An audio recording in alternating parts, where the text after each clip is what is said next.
سلام علیکم تماشابینان عزیز. البته برنامه نوی من، برنامه شینو بین یا چملکا، این برنامه نو تماشا کنید و حلاوت ببرید تنها برای شما. گفت سنگری میده و وقت مونه شروخن میگفت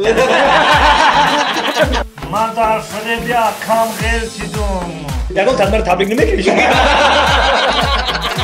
راست است که دوست مراد شریپوف یعنی که حجوینگاری را بس کرد و سراینده شد. بولم که خمون بگیم برای آقا گفتن با پلتا بفروش هم ماشین ای سنتوده کلوب یوان واسه کرغن رگر شریده دوشنبه سهشنبه چهارشنبه پنجشنبه جمعهشنبه یکشنبه خوشگلی برنامه شینی بینم ایرما شیرکو همه ارزو رو یک سمالیاتی دیگه بخرم بعد تموم وقتی ما بیزارش پالم تو پا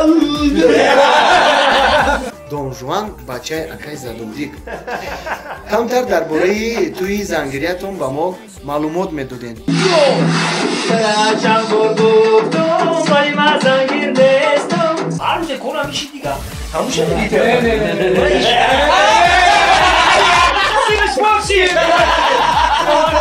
یک دریدگی بود میبروردم همون رو میبروشیم سر مهم طوری که دیوانی خود بشنیم آخر دیوانو میکنم خمه بچه من خمه در قشلاق مرا بانده میگفتم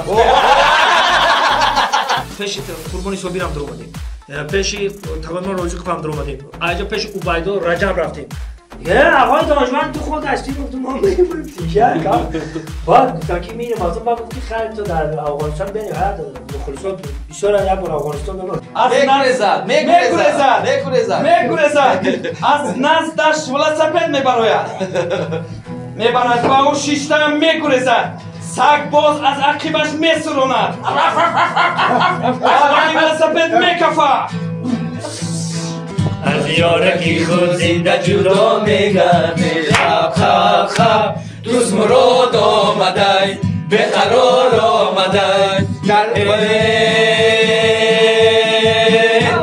من بنده دوست مراد شریپوف هستم با تخلصی دون جوان. البته در یوتیوب کانال ما نامش شینو بین است.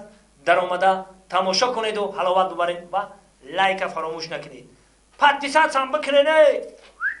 کامنتاری هم فراموش نکنید. آیا تاجیکستانی آزاد من امید دل و خاطری شاد من چو فرزند تو حاضرم بر دفاع به حفظ تو جان را نمایم فدا به حفظ تو جان را نمایم فدا